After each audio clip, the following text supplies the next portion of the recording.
Cartas de Cristo. Carta 7. Introdução à Carta 7. Canal. Há um acontecimento estranho, milagroso, ligado a esta carta. Quando estava terminada, foi dito claramente ao canal que fora usada a parábola de Mateus 13, versículo 3, como parágrafo inicial. Pouco tempo depois veio ao canal, de maneira muito forte, a impressão de que anexara um parágrafo na página 2, marcado com 2 asteriscos. A carta 7 foi impressa e ao conferir as páginas ficou surpresa, pasma, ao descobrir que a metade da primeira página havia sido ocupada com as palavras: "Eu sou a vida, a verdade e o caminho." Essas palavras não haviam sido digitadas no computador. Parecia ser uma nota de rodapé, porém a nota somente poderia ter sido escrita usando as instruções precisas e específicas do WordPerfect para criar uma nota de rodapé. E o que é mais interessante, normalmente se atribui somente 2 linhas a esse tipo de notas. Meia página não seria uma nota de rodapé. Ainda sob o impacto do acontecimento, o canal procurou em cada arquivo do computador, para ver se alguma vez havia usado a tal nota de rodapé e esquecido, porém não encontrou nada. Então chamou um técnico de informática, mostrou o texto no computador e a página impressa, mas ele também não pôde explicar como aquilo poderia ter acontecido. Até agora ninguém foi capaz de explicar. Para aqueles que não sabem, a afirmação "Eu sou a vida, a verdade e o caminho" foi feita por Jesus Cristo ao descrever a si mesmo durante a sua missão na Palestina. Isso já havia sido citado e explicado por Cristo na 10ª página da Carta 7, porém ele havia usado as palavras em outra ordem. Quando você ler os parágrafos marcados com na 2ª página em conjunto com a nota de rodapé da primeira página, eles sem dúvida ganharão novo sentido para você, pois estão obviamente relacionados. A redação do parágrafo assinalado com foi energicamente ditada e digitada no computador, e em algum momento imediatamente depois a nota de rodapé na primeira página foi adicionada. Outro mistério. Como foi que essa nota de rodapé não foi observada ao se fazer a digitação? O canal vive só.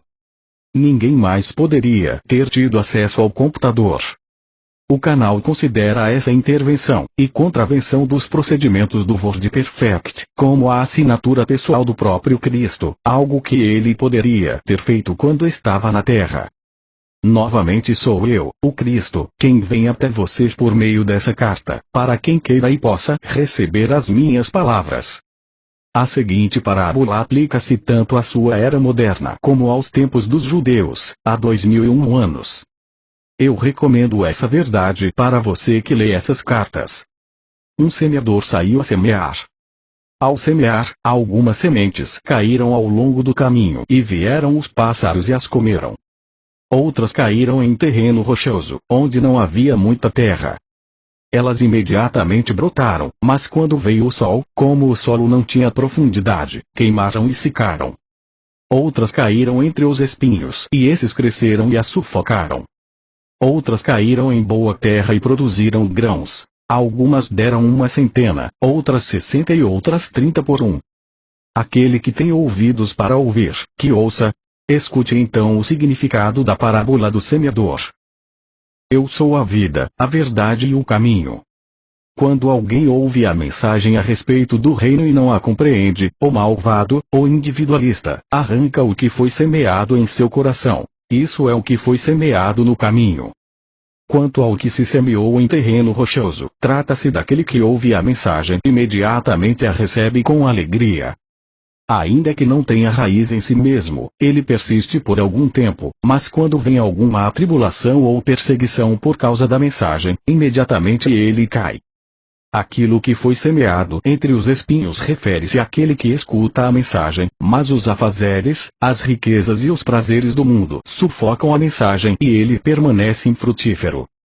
A semente que foi semeada em boa terra refere-se àquele que escuta e recebe a mensagem e a compreende. Esse frutifica e produz em um caso 100, em outro 60 e em outro 30 vezes mais. Mateus 13, versículo 36. Meu propósito, ao compartilhar com você esse conhecimento da verdade do ser nessas cartas, é o de torná-lo capaz de crescer em sabedoria e amor espiritual e produzir os frutos e as bênçãos de tal sabedoria e amor em cada momento de sua consciência em evolução. Eu espero que você seja abundantemente alegre.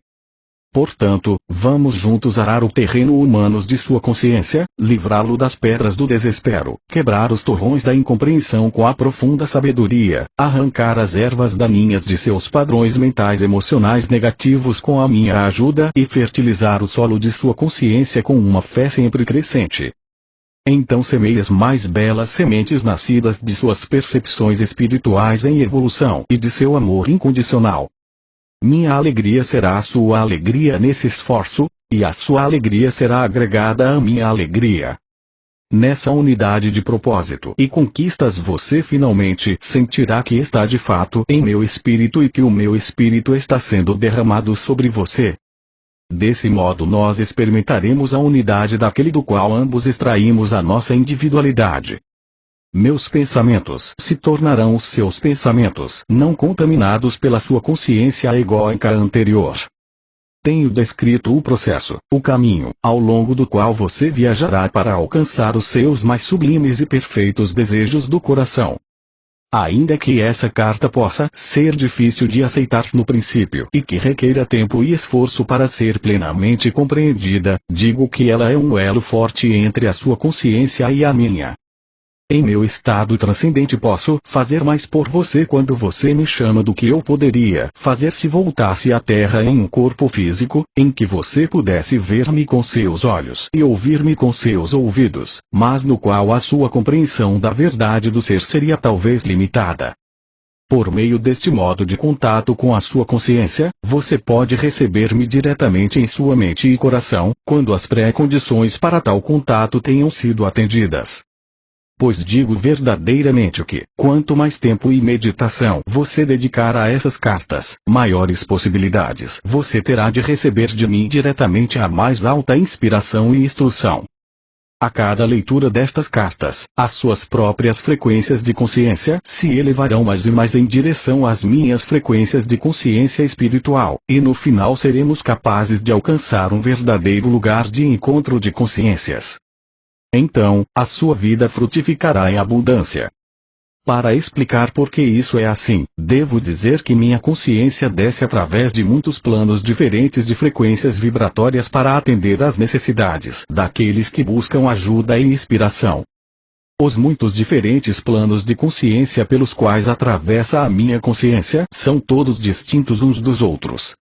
Cada nível de frequência de consciência cria e se manifesta como diferentes condições de existência, uma vez que as mais altas e as mais baixas frequências vibratórias são produzidas por padrões ou formas de consciência espirituais, mentais, emocionais mais altas ou mais baixas. Por padrões altos ou baixos quero dizer aqueles que estão mais próximos ou mais distantes da intenção da consciência divina. Como você sabe, cada frequência de vibração de ondas sonoras produz a sua nota em tom próprio, único e individual. Da mesma maneira, as formas habituais de pensamentos mentais emocionais produzem as suas próprias frequências vibratórias na consciência e essas, por sua vez, produzem as condições externas nas quais a consciência reside. Quanto mais altas forem as frequências vibratórias de consciência, mais bonita, harmoniosa, alegre e realizada é a vida daquele que reside nessas frequências. Quanto mais baixas forem as frequências, mais dura, amarga, áspera e miserável é a vida daquele que está em ressonância com tais frequências. Sua vida é marcada pelo desastre, privação e brutalidade. Quanto mais alta for a frequência vibratória de consciência, mais espiritualmente amorosos e belos são os pensamentos, a imaginação criativa, os ideais, a beleza da cor e das formas de vida, porque eles estão se aproximando cada vez mais da dimensão da consciência universal, onde as frequências tornam-se tão elevadas que elas se nivelam e entram em um poderoso equilíbrio, o todo poder da consciência universal, a fonte de todo ser, o amor. Para você as condições externas podem parecer ser aquelas nas quais reside o corpo, porém na verdade é a consciência que mora no interior que experimenta e responde às condições externas. O corpo não é mais do que o veículo que torna visível aos demais a consciência humana, e a condição do veículo em si é uma manifestação do nível da consciência espiritual mental emocional que o habita. Portanto, como eu disse antes, como observador da necessidade individual e em resposta aos apelos por ajuda, a minha consciência desce através de vários níveis de consciência existencial para alcançar o suplicante sincero, pois, para dar as respostas, primeiro devo receber as necessidades. E como disse há pouco, essas cartas são um elo, um meio para sua comunicação com a minha consciência, a fim de capacitá-lo a ser espiritualmente atraído e torná-lo mais receptivo, e então compreender profundamente e usar todo o conhecimento que desejo compartilhar com você para subir a escada da consciência espiritual até os níveis máximos da consciência crística. Uma vez que eu estou próximo do equilíbrio perfeito, tenho o poder espiritual da consciência universal em um grau próximo do perfeito. Estou impregnado com a natureza da consciência universal. Portanto, toda a minha consciência permanece como puro amor incondicional, apesar dos pensamentos ou palavras das pessoas, suas crenças ou não crenças, amor ou ódio, aceitação ou rejeição a mim. Isso nunca enfraquece ou muda. Minhas atitudes são consistentemente aquelas do puro amor, cuidado e compaixão, as quais experimento como um profundo anseio de elevar, curar e fazer prosperar. Portanto, é perfeitamente possível para algumas pessoas, se suficientemente sensíveis às frequências vibratórias da consciência, tornarem-se conscientes de minha presença, ou do amor, ou de uma força vital extra, quando estejam em um estado de anseio consciente buscando, rezando para conhecer-me melhor ou para evoluir espiritualmente. Enquanto falo das frequências inferiores de consciência que causam problemas na Terra, tenha em mente a minha total aceitação compassiva delas, pois não são mais do que uma manifestação dos sofrimentos e lutas dolorosas das pessoas enquanto tentam encontrar o seu caminho em direção à luz de sua fonte do ser. Venho até vocês, não para condenar, mas para elevá-los e fortalecê-los. Irradio a minha consciência crística em direção a você por receber e conservar seu nome e sua forma espiritual em mente quando você pede a minha ajuda.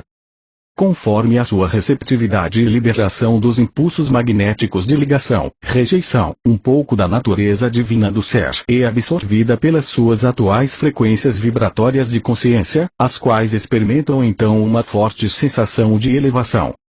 Assim, deve ficar claro para você que à medida que libera sua consciência terrena de sua prisão emocional, rejeitando mental e emocionalmente os padrões de pensamento emocional que você percebe que estão em desarmonia com o amor divino, você se tornará cada vez mais consciente de uma inspiração superior que invade a sua mente, e mesmo o seu plexo solar, proporcionando a você orientação em momentos de necessidade, quando estiver incapaz de perceber as melhores atitudes a tomar, ou de purificar-se de seu pensamento egocêntrico quando reage a uma situação difícil. Com a minha ajuda você pode viver em duas dimensões, aquela do mundo físico na qual reside o seu corpo, trazendo a você suas experiências, e aquela do ponto de vista mais elevado da consciência crística, que permitirá a você transcender o pensamento egocêntrico e irradiar pensamentos e sentimentos nas situações a partir do estado de ser que eu chamei de o reino dos céus. Não estou só nessa obra. Trabalhando comigo para ajudar as pessoas a inúmeras almas mais elevadas, transcendentes, espirituais, belas e amorosamente inteligentes que podem entrar na dimensão da consciência crística. Embora todos estejamos na dimensão da consciência crística, todos somos individuais. Não somos réplicas uns dos outros. Todos expressamos a consciência crística de maneiras diferentes e gloriosas. A ênfase de nossas ações está posta sobre diferentes faces da criatividade. Nós temos poderosas imaginações e podemos criar e manifestar de forma visível e individual, em nossa própria dimensão, aquelas coisas que estão muito além de sua compreensão atual. Vocês ouviram que por todo o mundo as pessoas estão recebendo inspiração e são conscientes da presença crística. A minha inspiração irradiada ao mundo neste momento é recebida por diferentes naturezas e mentes. A inspiração dirigirá cada pessoa por um caminho distinto em função de seu condicionamento mental anterior. As mensagens que posso introduzir em sua consciência terão diferentes aspectos. Em alguns casos, as mensagens serão grosseiramente distorcidas pelos receptores, os quais estão psiquicamente receptivos, mas possuem uma mente ortodoxa que se apega fortemente aos batidos caminhos religiosos da antiguidade. Qualquer mensagem será interpretada segundo as crenças que estão no controle. Qualquer mensagem que recebam que possa contradizer as crenças aceitas serão rapidamente expulsas de sua mente e sua autoria atribuída a Satanás.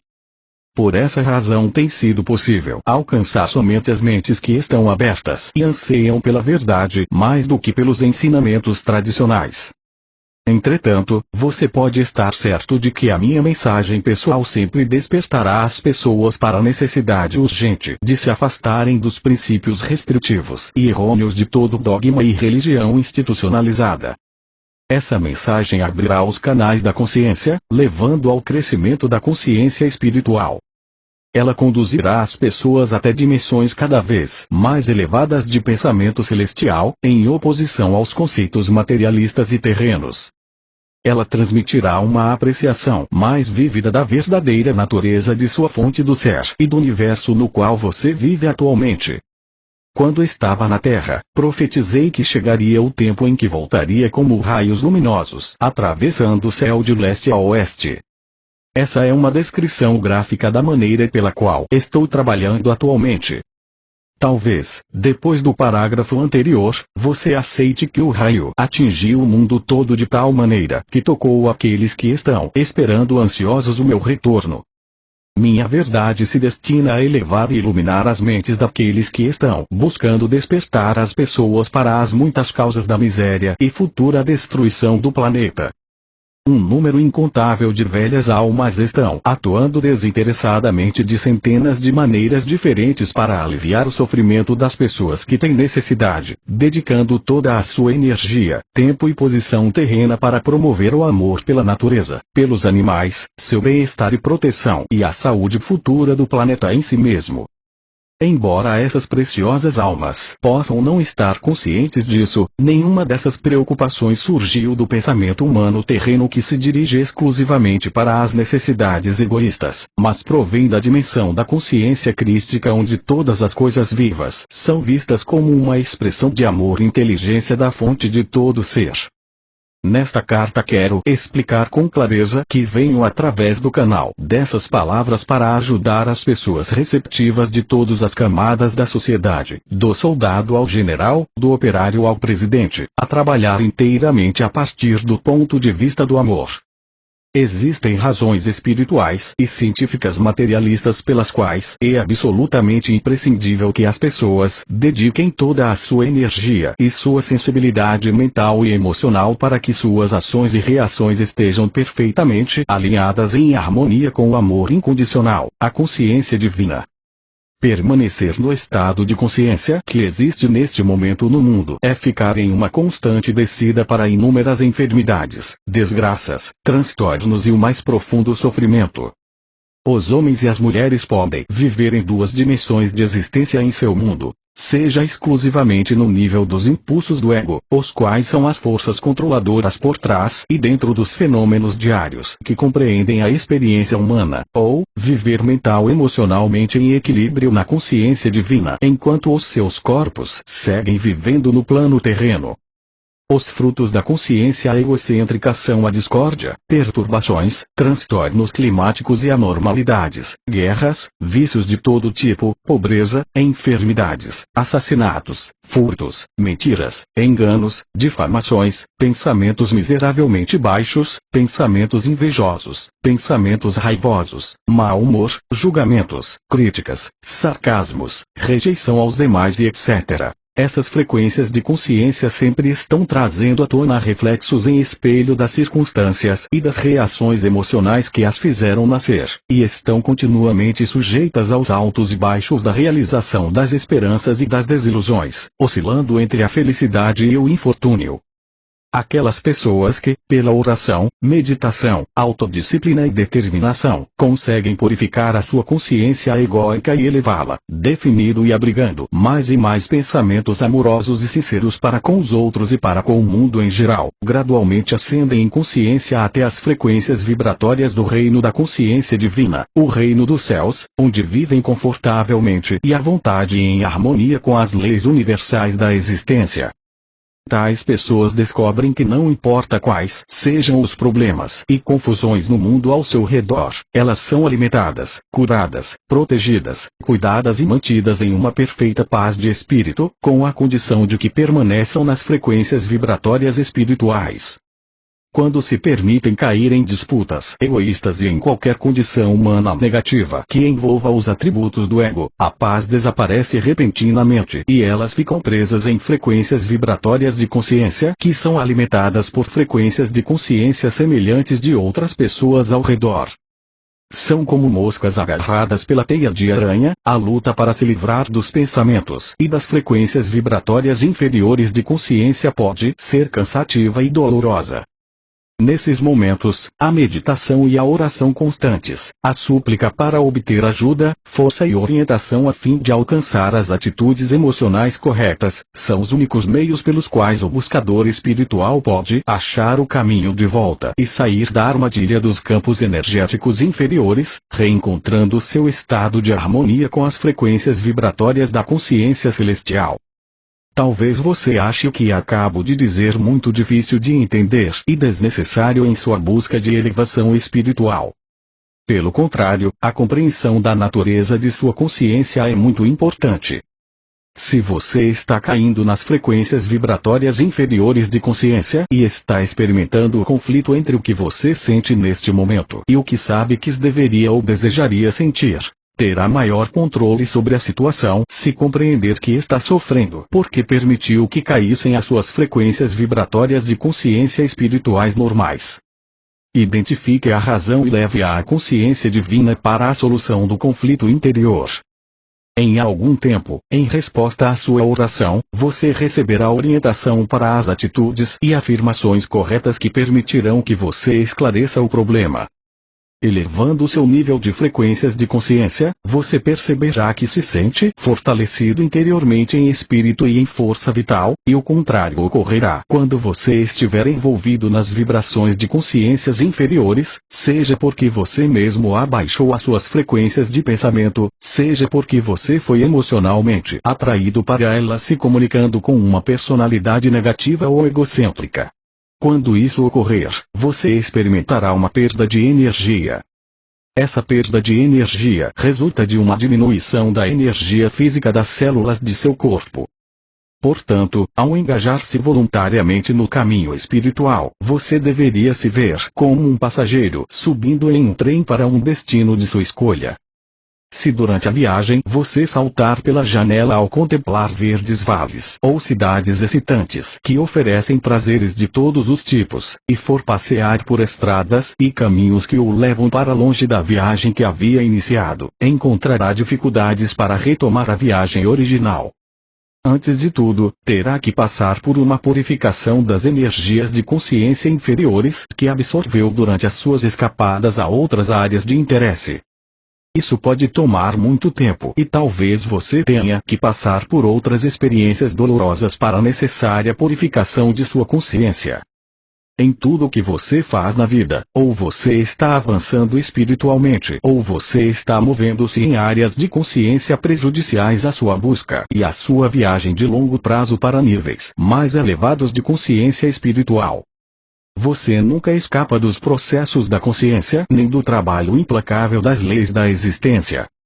Você não pode pôr a sua vida em estado de espera enquanto sai para divertir-se, acreditando que isso não terá nenhuma importância porque ninguém vai saber. Qualquer coisa que fizer é uma ação na consciência e seja o que for, favorável ao seu bem-estar ou contrário ao seu bem mais elevado, terá repercussões do mesmo tipo. Tudo em sua vida está relacionado com alguma outra atividade na consciência. Nada está isolado do restante. As pessoas acreditam que o que fazem hoje fica em uma gaveta. Acreditam que o hoje se converte em ontem e passa, que não terá nenhuma relação com seu hoje. Porém, infelizmente para elas, verão isso ressurgir em suas vidas como colheita em 6 meses, 1 ano ou mesmo 10 anos, quando as energias de consciência tiverem atraído o que for necessário para produzir a sua manifestação visível. Então perguntarão, por que me aconteceu isso? Porque para mim.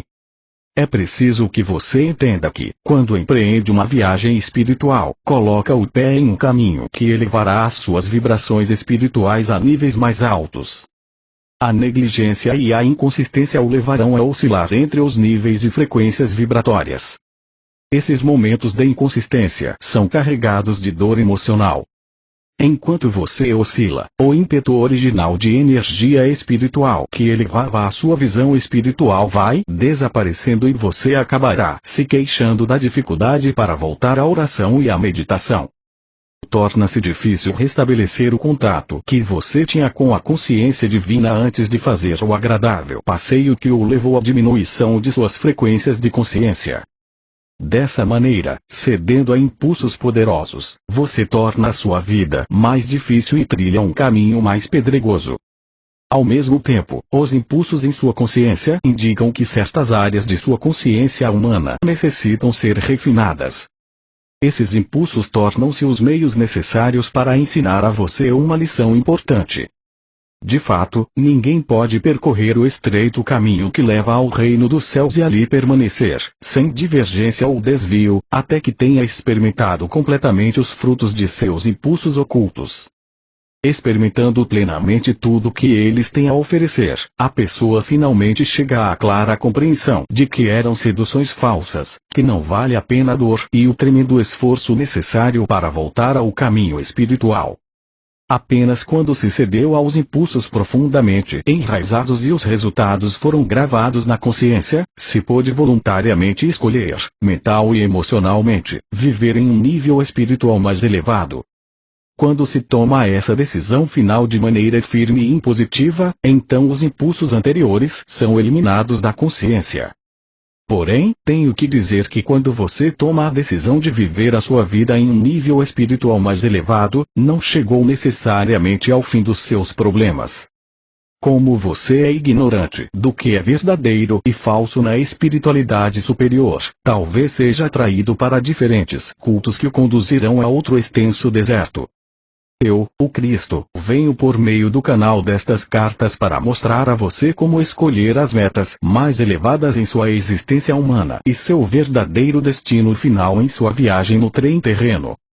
Em sua busca espiritual, você é como uma pessoa a quem se apresentam muitos folhetos coloridos de viagens, onde se descrevem todos os prazeres e luxos de diversos lugares turísticos exóticos nos quais você poderá relaxar e renovar as suas forças. Um determinado mestre espiritual exibe o encanto de uma viagem que o levará a uma meta específica, a solução de algum problema mental emocional, enquanto outro mestre oferece outra meta e outro caminho a seguir. Cada um desses mestres espirituais está oferecendo alívio de algum tipo de dor ou sofrimento humano que eles mesmos tenham experimentado e superado no passado. Cada um deles encontrou o alívio de sua própria e única maneira. Sem dúvida todos têm uma mensagem valiosa de um tipo ou outro para partilhar com a pessoa que está desorientada pelos problemas da vida, e que não sabe onde buscar ajuda e conforto em sua difícil existência. Porém, eu venho a você desde a mais elevada e vantajosa posição da existência universal espiritual, através do canal de uma mente cuidadosamente purificada e impregnada com vida espiritual e dedicada a este trabalho, para levar esta mensagem a quem esteja preparado para recebê-la. Venho para mostrar quem você realmente é nos recantos mais profundos de sua individualidade. E quem e o que você pode se tornar.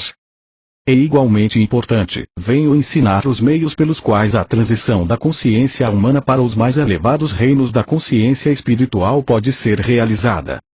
Quando estava na Terra, eu dizia: eu sou a verdade, o caminho é a vida. Verdade, o caminho, a vida abundante. Assim eu era, e sou. Nestas cartas estou dando a você estou mostrando para alcançar. Precisar de outro agente como uma muleta espiritual enfraquece a alma. Portanto, mesmo depender de mim deve ser reconhecido como uma medida temporária.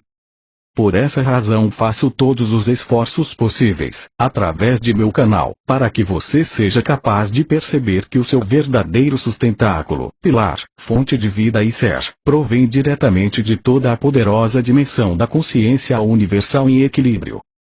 Venho a você, que está lendo esta carta, para ajudá-lo a encontrar a vida mais abundante e o que chamei de reino dos céus quando estava na terra. O que significava essa afirmação em termos humanos? O que eu queria dizer quando falava em vida mais abundante? É mais fácil para mim descrever o significado para vocês nesse ano de 2001 do que explicá-lo às pessoas que viviam no ano 1 dessa era. Porém, sei que para muitas pessoas cujas percepções espirituais interiores ainda não foram abertas, parecerá incrível o que vou dizer. Assim, para ajudar você a compreender, devo lembrá-lo e pedir que perceba totalmente que você não é um corpo que possui consciência, você é a consciência divina individualizada em séries de consciência, separados e manifestados visivelmente na Terra por meio de partículas elétricas extraídas e unidas em elementos, para dar a sua forma viva visível de acordo com um padrão físico fundamental. Para compreender a verdade da existência e as origens do seu ser físico, você deve se esforçar diariamente para desfazer-se das percepções terrenas limitadas, segundo as quais o corpo recebe sua existência e é concebido e desenvolvido inteira e unicamente, segundo as inalteráveis leis físico-científicas. Em lugar de suas velhas crenças humanas limitadas, você deve esforçar-se diariamente para desenvolver uma compreensão clara e intensa de que a sua realidade pessoal, sua alma, procede diretamente da realidade total, a fonte do ser. Seu corpo físico extrai vida da realidade total no momento da concepção, porém também é influenciado pelo conjunto inicial de frequências vibratórias de consciência nas quais seu corpo foi concebido. Com o passar dos anos, ele é mais e mais restrito e encapsulado devido aos impulsos magnéticos emocionais de ligação, rejeição que controlam a consciência humana. O que eu quero dizer com isso? O que vou dizer tem enormes implicações para o futuro da humanidade. Isto é, se aqueles de vocês que são capazes disso, fizerem todos os esforços para compreender. De fato, a maneira como olham estas cartas determinará o curso de suas vidas futuras. Isso significará a diferença entre ficarem bloqueados em seus parâmetros atuais e frequências vibratórias de consciência, ou gradativamente avançarem para níveis superiores de consciência e produzirem filhos que se beneficiarão do exercício do conhecimento que vou proporcionar. Quando estava na Terra fiz repetidamente essa declaração, porém ela nunca foi compreendida. O que nasce da carne é carne, e o que nasce do espírito é espírito.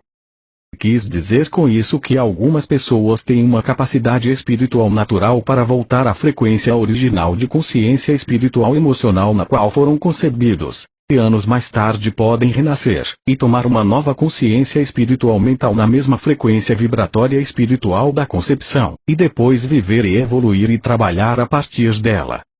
A frequência original da concepção se converterá na base do caminho espiritual da criança. Aqueles concebidos somente dos desejos sensuais da carne encontram dificuldade em perceber qualquer verdade além da evidência de seus ouvidos, olhos, tato e olfato. Se você duvida disso, pare e reflita sobre o princípio inalterável da existência. Toda a criação é consciência tornada visível. Cada coisa viva pensa e age exclusivamente segundo o nível de consciência, egocêntrica ou espiritual, na qual reside. Antes de a concepção acontecer, o espermatozoide é impregnado com a consciência total do macho, o futuro pai, e o óvulo é impregnado com a consciência total da fêmea, a futura mãe. Durante o ato sexual ocorrem mudanças na consciência mental emocional do homem e da mulher. Pode ser que sinta um amor mais profundo, carinho e o impulso para expressar o seu anseio de maior proximidade e harmonia de espírito. Essa é uma verdadeira união física e espiritual. De outro modo, quando seu desejo de união se transforma em um desejo cada vez mais forte de autossatisfação, isso se torna uma atividade egocêntrica, colhendo apenas reações egocêntricas. Entretanto, seja qual for a condição da consciência dos participantes no ato de união, a consciência do desejo de conseguir o orgasmo máximo pressiona e conduz os órgãos físicos a moverem-se em um ritmo que produz energia psíquico-física que sobe gradativamente até o cérebro, criando um impulso cada vez mais alto de energia vibratória até alcançar um pico de quase delírio e prazer, desencadeando uma explosão de êxtase momentâneo e de gloriosa satisfação. E então segue-se uma liberação e uma gradual descida até a consciência humana de novo. No momento do delírio prazer, a consciência humana eleva-se para tocar a força vital divina, que desperta o espermatozoide no homem e o óvulo na mulher. Pode ser que não ocorra a concepção e o espermatozoide e o óvulo voltem à consciência física normal. Mas quando ocorre a concepção, o espermatozoide penetra o óvulo e eles se unem nas supremas vibrações da vida divina, em uma fusão física e espiritual. Em unidade de consciência, eles também se elevam em seu próprio momento de equilíbrio e alegria para tornarem-se uma vida divina em si na consciência humana Pai-Mãe. Esse momento de união de consciência tem lugar na mais alta dimensão da consciência de vida divina e é um momento de júbilo e alegria inimagináveis, pois os dois elementos, masculino e feminino, estão de novo unidos, juntos e fusionados em equilíbrio, fazendo-se um para gerar uma criança. Esse momento de união é uma reconstituição do regresso de uma pessoa ao êxtase glorioso e inefável da consciência divina do equilíbrio universal. Quando o ato sexual é motivado pelo amor puro e sincero entre homem e mulher, a consciência humana unida eleva-se durante a relação sexual a níveis cada vez mais altos de frequências vibratórias de consciência, até eles serem apanhados nas frequências vibratórias da inteligência divina, consciência amorosa. A criança concebida nessas circunstâncias é nascida do Espírito. Os amantes sabem quando eles verdadeiramente amam e se aproximam um do outro com ternura e amor puro, pois essa relação sexual é um momento de união de mente, emoções e corpo, que persiste em sua consciência depois, tornando difícil a separação um do outro. Eles estão conscientes de uma beleza transcendente, da renovação do amor emocional em vez de saciedade e de uma harmonia completa e envolvente. Esses homens e mulheres estão unidos pela consciência divina. Tristemente, a consciência egocêntrica pessoal pode contaminar o amor que sentiam um pelo outro e gradualmente substituí-lo em grande parte, deixando os amantes separados, sós, tristes, física e emocionalmente fragilizados, perguntando-se por que um tão belo e exaltado estado de amor pode diminuir e morrer. Estas cartas podem ser o meio pelo qual os amantes superem seu impulso egocêntrico e redescubram o seu amor de antes em um nível ainda mais elevado e espiritual. Nesse caso, o homem e a mulher se tornarão mais íntegros do que nunca.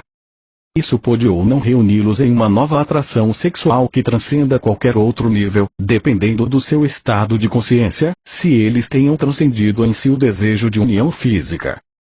A união física realizada com qualquer outra emoção leva à condição de carne entrando em carne e não é mais do que receber e dar frequências vibracionais terrenas, frequentemente negativas, que produz uma prole de mente semelhante a tal tipo de união. Ainda que não se conceba um filho, essa relação sexual é prejudicial para os parceiros, uma vez que ocorre uma mútua troca e absorção de energia da consciência no corpo, que se é negativa, hostil ou crítica, pode causar danos para ambos. Lembre que a energia da consciência é composta do eletromagnetismo do pai, inteligência e mãe, amor. A energia trocada entre os parceiros sexuais é a mesma energia da qual se formam os campos emocionais, magnéticos e mentais, elétricos do corpo. Tudo é consciência.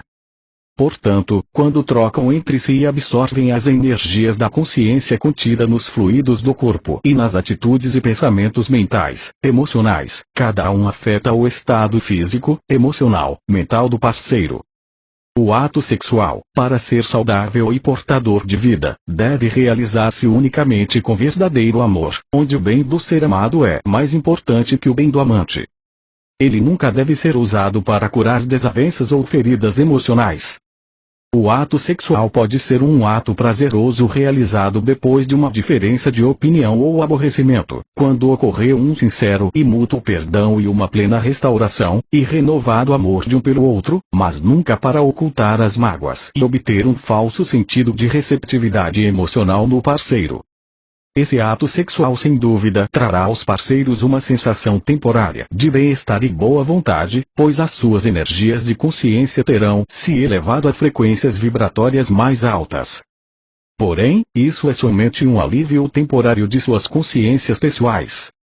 Quando os parceiros se unem em oculta do outro ressentimentos ou pensamentos críticos, essas formas de consciência negativa são transmitidas nos campos eletromagnéticos do parceiro, criando nele uma sensação de mal-estar interior da qual o companheiro não é completamente consciente. Contudo, a relação vai se desgastando gradativamente, sem que nenhum dos dois esteja plenamente consciente do que está acontecendo. Essa é a razão pela qual a atração física entre os parceiros diminui e morre.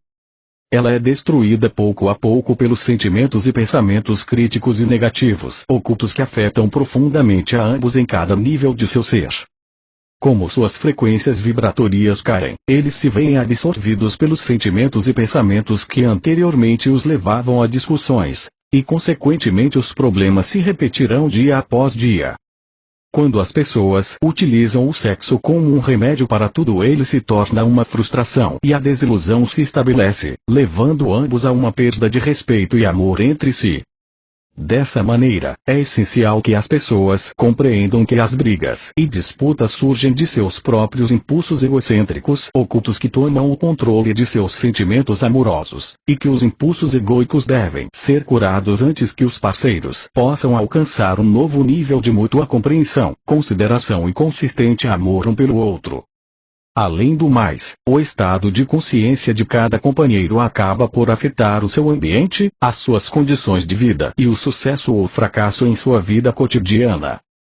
Isso também afeta as crianças, criando uma família de mútua cooperação e de padrões mentais, emocionais saudáveis, ou uma família disfuncional onde nenhum de seus membros tem verdadeira simpatia ou aceitação do outro.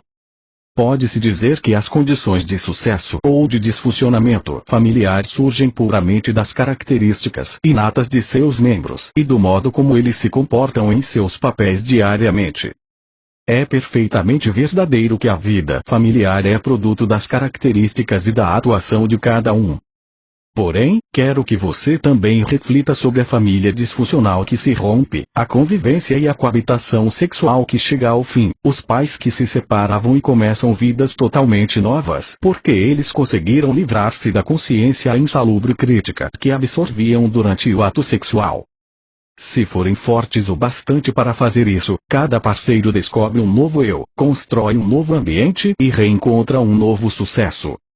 Entretanto, aqueles parceiros que vivem um verdadeiro amor recíproco, que consideram juntos as necessidades um do outro, dando e recebendo de maneira equilibrada, oferecendo apoio emocional quando necessário ou um amoroso conselho, não advertência, quando o outro pede, verão que a família está unida pela absorção mútua das energias de consciência dinâmicas.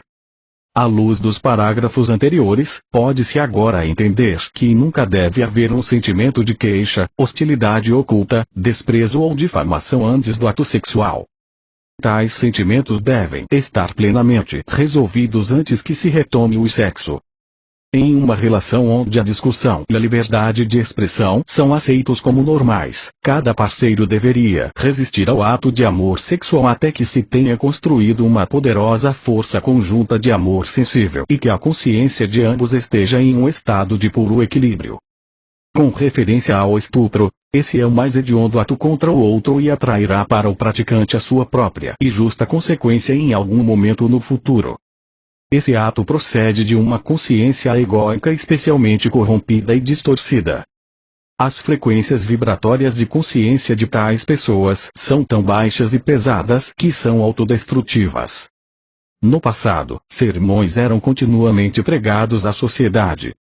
Nos países do Ocidente, os 10 mandamentos eram corretamente apresentados como sendo as verdadeiras bases de uma cultura humanizada e civilizada, ensinando o autocontrole, o qual foi facilmente aceito em todas as religiões do mundo. Hoje, ao fortalecer-se a consciência egóica devido à influência da indústria do entretenimento e os meios de comunicação, são os desejos egóicos que estão no comando. É preciso que você também compreenda e aceite que as energias de consciência são energias tão reais e ativas quanto as energias de calor são. Assim como as ondas sonoras podem penetrar certas substâncias, as energias de consciência de uma pessoa infectam como um vírus as energias de consciência de outra mente com suas próprias tendências brutais. Essas energias não são expressas exatamente do mesmo que o estuprador, mas tenha a certeza de que as energias de consciência transmitidas implantam uma nova ideia ou sentimento em um ser inocente. Os seus cientistas não estão prontos para acreditar em telepatia, mas telepatia é um fato da vida, ainda que a atividade de uma consciência embrutecida possa estar tão centrada em si mesma que não reconheça que novos impulsos tenham se originado na mente de outra pessoa. Não falarei mais sobre isso, exceto para advertir aqueles que têm altos postos na igreja, na lei e no governo e que não cumprem com suas responsabilidades para com as pessoas nestes tempos críticos. Eles acabarão por perceber a enormidade de sua falta de comportamento moral ao exercerem seus deveres terrenos. Eles sentirão recair sobre suas próprias vidas a marca das vidas daqueles que foram prejudicados e destruídos por causa de sua negligência moral. Toda ação tem repercussões semelhantes. Talvez agora você compreenda por que a tendência sexual atual está causando as mais terríveis condições no mundo inteiro. Para que você entenda plenamente aquilo que estou dizendo, quero que você se esforce para visualizar e compreender que a natureza da divina consciência do equilíbrio universal é um poder sem limites, pois o equilíbrio e a harmonia surge do controle mútuo entre os impulsos universais de masculino e feminino, inteligência e amor, a vontade de experimentar e a vontade de permanecer em aceitação, o anseio de estar ativo e o de refrear-se e manter o status quo, com a finalidade de formar vínculos e estabilidade. Esses primitivos impulsos do ser, como expliquei na carta 4, são a realidade que dá vida, forma, estrutura e existência a todas as coisas visíveis. Essa dimensão é um estado de beleza, alegria, harmonia, êxtase sublime, reverência, inteligência e amor. Isso é tudo que a Terra pode demonstrar, mas em uma escala muito além de sua mais distante concepção. Tente abrir sua consciência para o significado dos parágrafos anteriores. O fato de compreender e internalizar o significado mudará toda a perspectiva de suas origens divinas e da existência em si mesma. Nos parágrafos acima descrevi para você a natureza e a essência da vida, que entra em ação no espermatozoide e no óvulo quando eles se unem para dar forma a uma criança. Essa é a sua verdade, sua realidade, sua alma, psique, o estado mais profundo de seu ser. Instintivamente você é consciente disso. O bebê é a encarnação da alegria. A alegria que ele expressa enquanto desenvolve a consciência de suas relações e seu ambiente surge do profundo manancial da vida divina que o formou célula por célula, segundo as instruções genéticas, até a sua forma atual. Qual é a diferença entre a alma e a psique? Explicarei agora a verdadeira diferença, ainda que os psicólogos terrenos possam contestar. A alma é a chama divina, uma metáfora usada para descrever a essência da vida divina que é absorvida pelo ser individual no momento da concepção. A força vital adquire uma forma pessoal e libera a energia da força elétrica de atividade e os impulsos magnéticos de ligação, rejeição para empreender o trabalho complexo de construção do corpo. Portanto, você tem no núcleo do seu ser sua alma, a realidade divina, e essa é inteligência divina, amor divino, que é um poderoso impulso divino para criar, crescer, alimentar, nutrir, sanar, proteger, satisfazer toda a necessidade em um sistema de perfeita lei e ordem. Essa é a realidade que é a sua alma. Portanto, quando você tiver superado os impulsos do ego e convidado a alma a manter o domínio de seus pensamentos e sentimentos, você será instigado a expressar todos os impulsos divinos acima descritos. Você será tomado por um desejo de promover unicamente o bem supremo de todos os seres vivos e do universo em si. Você terá se tornado um verdadeiro mensageiro da consciência divina, expressando todas as suas qualidades do ser. Até o momento da reunificação da alma com a consciência divina, a psique ocupa os recantos mais profundos de sua consciência humana e extrai sua consciência de sua alma. Este é o instinto oculto em você que sabe distinguir o certo do errado. O ego também é formado no momento da concepção. Enquanto a criança se desenvolve, o ego começa a se fazer sentir. Ele é a base de sua personalidade humana que dá a você a individualidade. É a energia de sua consciência humana. É o que o torna único e diferente de todos os demais. Com a finalidade de conservar a sua individualidade, o ego deve protegê-lo dos ataques exteriores de qualquer tipo e dar a você o que necessite para prosperar, florescer, crescer e ser feliz. Isso é divinamente ordenado e não deve ser tratado com desprezo. O ego constitui um núcleo de primeira importância e muito necessário de consciência de criação, desenvolvimento e crescimento. O ego é governado exclusivamente pela corrente elétrica da consciência de atividade. O impulso de movimento contínuo aparente em todos os seres vivos, inclusive nas plantas que giram e desdobram as suas folhas para captar o sol da melhor maneira possível. Esse é um movimento concebido no campo elétrico de atividade contínua e no campo emocional de ligação, desejo na consciência da planta, que permite que ela cresça e desfrute do calor do sol. O ego em todo ser vivo é unicamente o assento da consciência terrena. Ele de maneira nenhuma se assemelha à realidade divina que constitui a alma.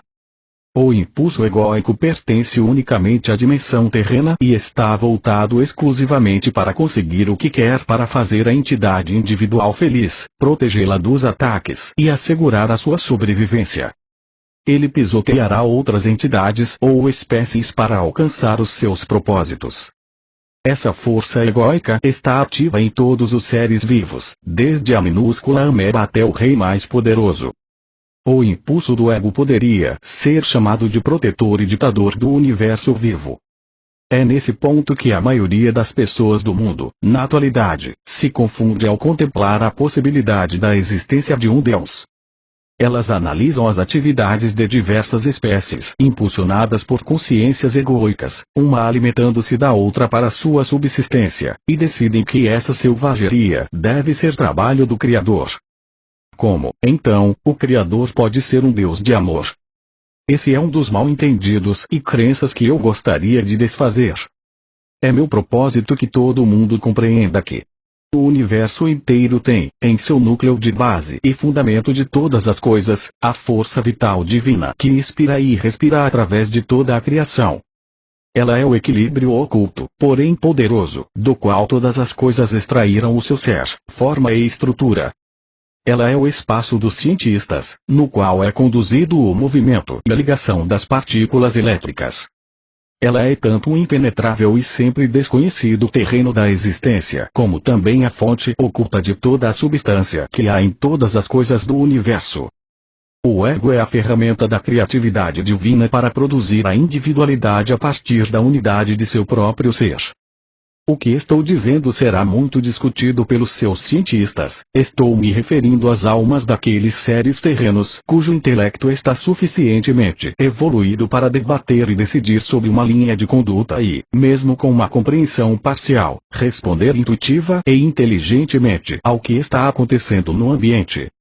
Essas entidades mais avançadas de todas as espécies são os gênios de sua raça. Não julgue o desenvolvimento interior de qualquer espécie, humana ou outra, pelo seu corpo físico exterior.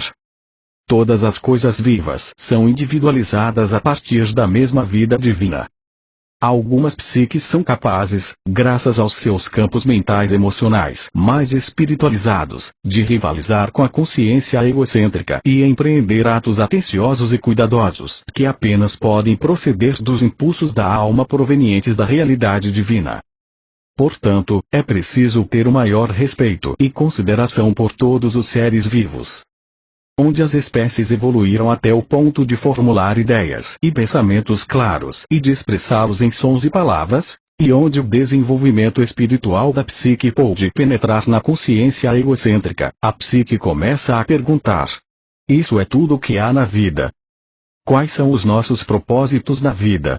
E etc. Quando isso ocorre, a alma está começando a imprimir na psique uma necessidade urgente de querer alcançar a fonte de seu ser, a qual sabe por instinto que existe, que é seu verdadeiro lar e lugar de descanso. O anseio oculto, mas permanente, da alma de reunir-se com a fonte de seu ser pode então ser sentido pela psique. Se há pessoas que nunca alcançam esse desenvolvimento vital em suas vidas, é porque os processos mentais e emocionais de seu ego estão tão fortemente voltados para o exercício da inteligência e da razão que, quando outras pessoas fazem perguntas como: como começou a vida? Existe Deus? Como foi concebido e criado um universo tão maravilhoso? O ego do incrédulo e daquele que não é um buscador, consciente apenas de sua própria onipotência, se propõe a refutar que exista alguma dimensão que esteja além daquela onde a Terra tomou forma. Ele renega a voz da alma, retransmitida pela psique, e a cada argumento encerra-se mais firmemente nas percepções do mundo visível e material que representam a sua única segurança. Assim, a alma fica encarcerada nas cadeias mentais emocionais eletromagnéticas do ego e a mente humana permanece convencida de que a alma não existe, e que a dimensão terrena da existência e a força vital física são as únicas realidades. Se a mente de tais pessoas está determinada a rejeitar qualquer sussurro inspirador da psique e alma, o corpo sofre com pequenas doenças, as relações são tensas e a vida em geral é cheia de estresse. Uma enfermidade pode vir em seguida. Isso se deve ao fato de que tais pessoas se alimentam apenas dos recursos limitados de energia oriundos da comida que põem em sua boca. Essa energia é procedente de um processo químico e não da fonte de toda a vida. Ainda que sua vida tenha inicialmente sido extraída da realidade divina que lhe deu seu ser, você também tira sua energia física do alimento e dos processos digestivos que fabricam as enzimas que quebram a comida em uma forma utilizável e alimenta as células físicas em todo o seu corpo e mente. Essa é a vida corporal. Muita gente vive e morre extraindo energia exclusivamente de seus processos físicos. O tipo e quantidade de energia que se extrai dos processos físicos é grandemente afetada pelos campos emocionais magnéticos e mentais elétricos da entidade viva. Esses campos elétricos e magnéticos que envolvem cada coisa viva, desde uma ameba até um elefante e um ser humano, são radiações pessoais da força vital que vem da alma, combinadas com as radiações da consciência, conhecimento pessoal, da atividade em contínuo movimento mental elétrico da entidade e de seus impulsos emocionais magnéticos de ligação, rejeição. Esses campos eletromagnéticos são profundamente afetados por todos os pensamentos e sentimentos que passam pela mente e emoções da entidade. Por sua vez, os campos afetam profundamente os processos físicos do corpo. Eles melhoram ou pioram a saúde do corpo segundo o estado de consciência pessoal, se está em harmonia com as radiações da força vital da inteligência amor divino ou em conflito com eles devido aos impulsos autocentrados do ego. Uma entidade infeliz definha e morre. Uma entidade feliz floresce. Isso é um fato básico da existência. Em última análise, cada entidade viva se alimenta de seu próprio estado interior de contentamento ou frustração. Você pode constatar a verdade dessa afirmação no desenvolvimento físico e de consciência de um bebê. Uma criança feliz e contente floresce, ri facilmente e está plena de alegria. O contato com uma mãe amorosa aumenta o bem-estar da criança. As radiações amorosas e felizes da mãe para com o bebê alimentam as radiações da consciência do pequeno, que por sua vez, aumentam a força em seu pequeno corpo.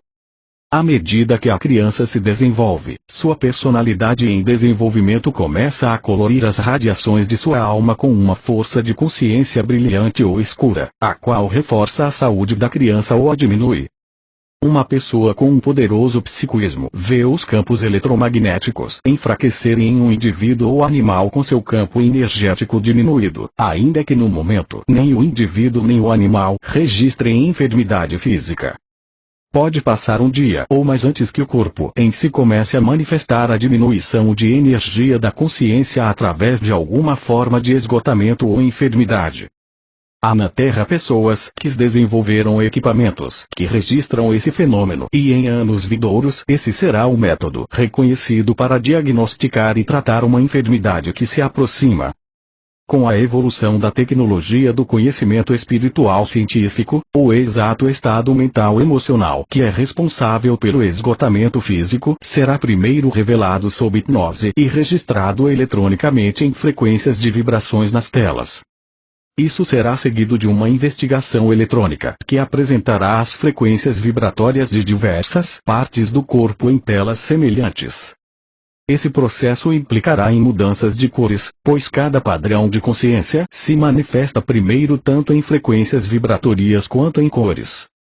Ao comparar as frequências vibratórias mentais, emocionais com as frequências vibratórias das partes do corpo, se poderá localizar o órgão exaurido de energia, assim como a causa mental emocional. Os psiquiatras não mais investigarão as experiências passadas sondando, classificando, fazendo afirmações sobre as possíveis origens ou causas dos transtornos mentais emocionais físicos para em seguida fornecer racionalizações humanas com as quais fazer o tratamento. A verdade sobre o estado espiritual do homem interior será claramente revelada e constituirá a base segura para a necessária instrução espiritual e meditativa, e para o trabalho mental a ser feito para que o homem possa recuperar a saúde, a vitalidade, as perspectivas e metas, assim como uma capacidade mais profunda para o amor incondicional. Naturalmente, não se utilizarão mais os medicamentos para elevar as radiações de consciência do sofredor, uma vez que o esgotamento da vida divina, a energia da alma, é o responsável pela enfermidade. A ele ou ela será ensinado como elevar as frequências vibracionais da área afetada do corpo de maneira sistemática e deliberada e como lidar com as circunstâncias pessoais que causam o mal-estar psicológico e o esgotamento da energia da alma. O paciente também será consideravelmente auxiliado pelo influxo de energia divina nas mãos daqueles que são verdadeiros canais de pura vida espiritual. Com os procedimentos de revitalização, as novas percepções e o controle dos impulsos egocêntricos, a condição física se restabelecerá rapidamente em poucos dias, se não for imediatamente. Entretanto, ao ler estas cartas você pode começar a efetuar a sua própria cura. As instruções referentes à realidade divina que impulsiona a existência são primordiais em seu próprio tratamento, assim como a maneira correta de harmonizar-se com ela e de extrair vida divina no processo de cura.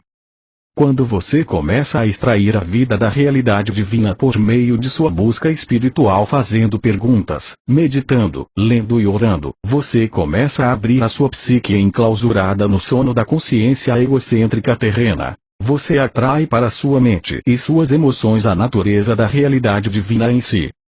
Tudo que passa pela sua mente e emoções é passado aos campos eletromagnéticos que estão à sua volta. Isso contribui para a sua força. Quando seus campos eletromagnéticos são energizados pelo poder que você extrai da realidade divina, então o poder regressa a seu corpo físico e cada órgão torna-se cada vez mais saudável e qualquer disfunção é gradualmente eliminada. É vital que você lembre desses processos relativos aos campos físicos eletromagnéticos, porque o conhecimento o inspirará e encorajará para sua meditação diária e sintonização com a realidade divina. Se sua busca sincera e meditações forem dirigidas para verdadeiro ser e não para alguma terrena forma religiosa de crença, uma espiritualidade superficial e espúria ou para qualquer objeto material que você acredite que possua poderes, gradativamente a sua própria natureza irá se alterando e você estará consciente dos demais e de suas necessidades de um modo jamais sentido antes. Você se tornará mais empático, compreensivo, afetuoso, compassivo e gentil. De fato, as qualidades de alma da vida divina começarão a controlar os seus impulsos naturais egocêntricos de satisfação e autodefesa. Quero avisá-lo de que você entrou agora em um tempo novo e difícil, em uma época de conflito entre o impulso egocêntrico, que insiste habitualmente em satisfazer seus desejos mesmo à custa dos outros, e a psique alma que começa a compreender que o amor é a lei e que os direitos dos outros precisam equilibrar-se com direitos do eu, o ego. Enquanto a psique vai absorvendo cada vez mais da alma, a realidade divina, em sua consciência, o velho impulso egocêntrico começa a diminuir sua pressão e o conflito interior cotidiano se torna mais intenso. A psique alma, agora trabalhando através da mente e do coração, descobre que está avaliando as necessidades dos outros em oposição à validade de suas próprias necessidades, e sente-se oprimida e cansada da luta interna sem fim do autoquestionamento e autojulgamento. Quando a psique atinge esse ponto de percepção, isso indica que a atração da consciência humana está diminuindo a tal ponto que a alma está se aproximando e reunificando-se com a realidade divina. A alma reconhece, por meio da psique, que ela ama o amor divino que é a realidade divina, mais do que a qualquer coisa terrena, e que ela anseia por estar plenamente unida com a sua fonte do ser. A psique acaba por renunciar aos impulsos da consciência egocêntrica em favor da realidade divina e por suplicar que seja capaz de renunciar ao ego, através da morte de sua personalidade. Isso acontece quando a pessoa está verdadeiramente alcançando o ápice de sua vida espiritual e normalmente necessita de um mestre espiritual para guiá-la nesse processo. Essa morte da personalidade nunca deve ser empreendida como um meio para alcançar maior intuição espiritual. Isso é altamente perigoso e não o fará alcançar uma vida espiritual ou terrena de maior sucesso. Se isso ocorrer antes do devido tempo, será enormemente destrutivo para a psique e para o ego. Dificultará todo o desenvolvimento da alma, psique, ego, físico. Ninguém deveria manter tal pensamento com a finalidade de estar mais avançado na percepção espiritual e na verdade. Tal ato de força de vontade será autodestrutivo uma vez que nasce inteiramente do impulso egocêntrico de ser espiritualmente mais importante. Quando essa experiência de domínio do ego se dá no momento apropriado, de maneira correta, a alma, por meio da psique, está em grande parte livre para comunicar-se diretamente com a realidade divina, uma vez que a contínua conversação da consciência egocêntrica silenciou. A atração exercida pela Terra não é mais soberana. As ambições autocentradas se enfraquecem, o desejo por posses pessoais se dissolve. A paz reina na mente. A alma, que agora fala claramente através da psique, anseia elevar, alimentar, contribuir com o crescimento de outras almas, educar, nutrir com compreensão e ternura, sem nenhum desejo de recompensa ou autoengrandecimento. Quando a alma é atraída cada vez mais próxima para o contato e sintonização com a realidade divina, a sua única meta terrena é a de tratar o próximo e a outras pessoas com o mesmo tipo de interesse e consideração que ela necessita para florescer e ser feliz. Dar torna-se tão fácil quanto respirar, e no final torna-se um privilégio trabalhar pelos outros e com os outros para a promoção de seu mais elevado bem. Isso é o amor divino em ação. No entanto, não há nenhum sentimentalismo na realidade divina.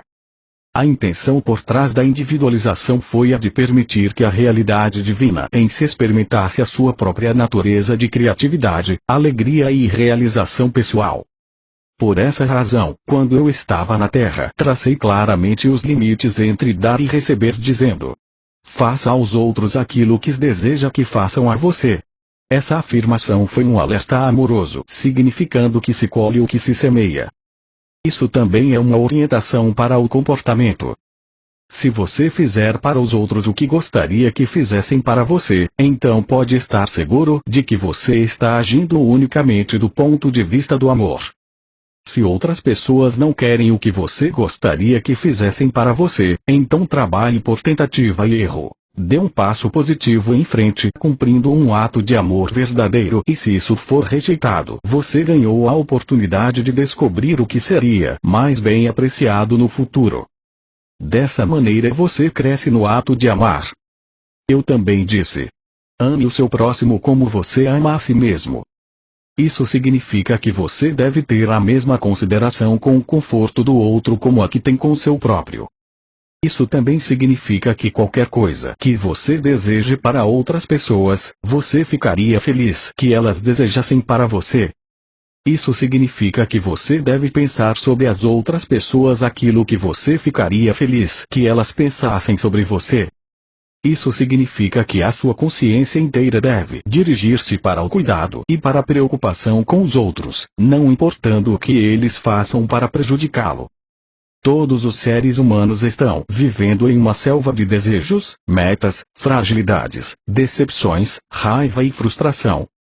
Dessa consciência devastada pela guerra chegam muitas respostas e ações débeis e mal avaliadas. Por isso contemple a fragilidade, perdoe a indelicadeza e deixe-a voltar para o nada de onde ela saiu. A única verdade e realidade de sua vida é a consciência divina e inteligência amor. Mantenha-se firme nessa compreensão todo o tempo.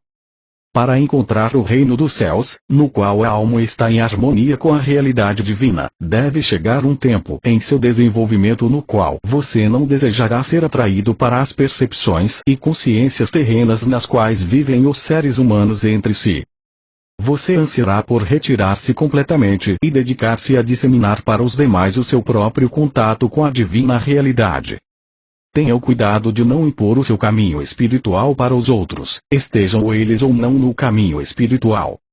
Ao mesmo tempo, você deve preservar a sua própria serenidade e não permitir que outros se aproveitem de sua boa natureza. Você deve claramente marcar seus limites entre o que é certo e errado, evitar que o egoísmo dos outros invada a sua intimidade, o que provavelmente destruiria a sua paz de espírito. Para garantir isso, não há necessidade de que sua consciência egocêntrica assuma o domínio novamente. Você pode proteger a sua intimidade pacificamente. Você recebeu a inteligência para alcançar esse propósito necessário com o mais alto grau de amor.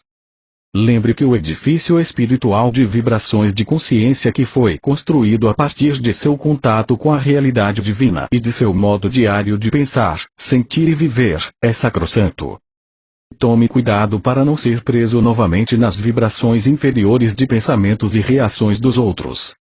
O seu propósito mais elevado na Terra sempre é o de promover o bem espiritual e terreno mais elevado para cada entidade viva, humana ou menor. Não o faça pela descida ao nível vibratório daqueles que estão em necessidade, mas se existir a disponibilidade de escuta e aceitação, estenda a mão e ofereça a sabedoria que o conduziu ao seu santuário, ou seu santo dos santos na mente, emoções e condições de vida. Em caso contrário, guarde a sua paz. A simpatia e a compaixão devem ser imparciais. A empatia o arrastará para baixo e envolverá suas vibrações de consciência espiritual no nível vibratório humano. Isso possivelmente criará conflitos lá onde você tinha sinceramente a intenção de elevar e curar. Evite isso, pois diminuirá suas energias e derrotará seus propósitos espirituais. O amor puro se interessa unicamente pela elevação e pelo progresso espiritual, pela cura e o alcance do reino dos céus. O amor divino é um sentimento de compaixão calorosa, carregado principalmente com o anseio de capacitar o amado crescer, criar, ser nutrido e nutrir, ser curado e curar, ser educado e educar, ser protegido e proteger, satisfazer suas necessidades e poder satisfazer a necessidade de outros, tudo em um sistema claro de lei e ordem. Isso é o amor divino, lei em ação. Quando o seu propósito mais elevado torna-se o propósito divino em ação, o ego, o núcleo de sua individualidade, é então controlado pela sua alma. O impulso do ego torna-se o verdadeiro defensor e protetor de seu conforto pessoal, porém agora trabalha inteiramente em harmonia com as diretrizes de sua alma, a qual extrai sua natureza da realidade divina. Repito, não há sentimentalismo na realidade divina, nenhuma remoção dos limites que asseguram a lei e a ordem para agradar às exigências do egoísta, nenhuma rendição face à obstinação de alguns. Sempre se deve ter em mente que todas as pessoas devem respeitar umas às outras. Deve-se respeitar os direitos dos outros à privacidade, segurança, paz de espírito e harmonia. Se surgirem diferenças, elas podem ser tratadas com mútuo respeito. Quanto mais evoluído espiritualmente você for, mais respeitará os altos e os baixos níveis sociais, considerando-os como iguais, não diante dos olhos de Deus, como gostam de dizer os seres humanos, mas pela sua própria percepção espiritualizada da igualdade fundamental das almas de todos os seres. O respeito e o amor divino caminham unidos. O amor verdadeiro é altamente respeitoso com o ser amado. Quando há respeito entre duas pessoas, isso frequentemente as leva às formas mais elevadas de amor. Se você tiver achado esta carta difícil de aceitar, lembre que a mente humana é limitada em sua compreensão das dimensões que estão além do plano terreno. Não permita que a racionalização do ego retenha em sua viagem da alma. Em minha próxima carta, desenvolverei o tema do amor divino e me estenderei nos detalhes sobre o amor próprio egoísta, mostrando exatamente como as emoções magnéticas estão atualmente controlando seus pensamentos, sentimentos e vidas. Delinearei as coisas que você pode fazer para superá-las e ao final dissolvê-las em sua consciência. O meu propósito é conduzi-lo ao longo do caminho do autodescobrimento e avanço espiritual, a fim de que você possa entrar imediatamente na luz, enquanto ainda está na Terra, e não somente quando passar para a próxima dimensão da existência. Neste momento você está vivendo uma escura e carregada existência em lugar de viver conscientemente na consciência divina, adentrando nela e permitindo que ela permeie e alegre o seu pensar e suas experiências na vida. Saiba que minha consciência crística está sempre com você e que você pode ter acesso imediato a mim quando me chamar. Deixe que isso seja um conforto para você, mas não uma muleta. Eu sou apenas a porta para sua própria iluminação e sua própria ascensão à consciência crística.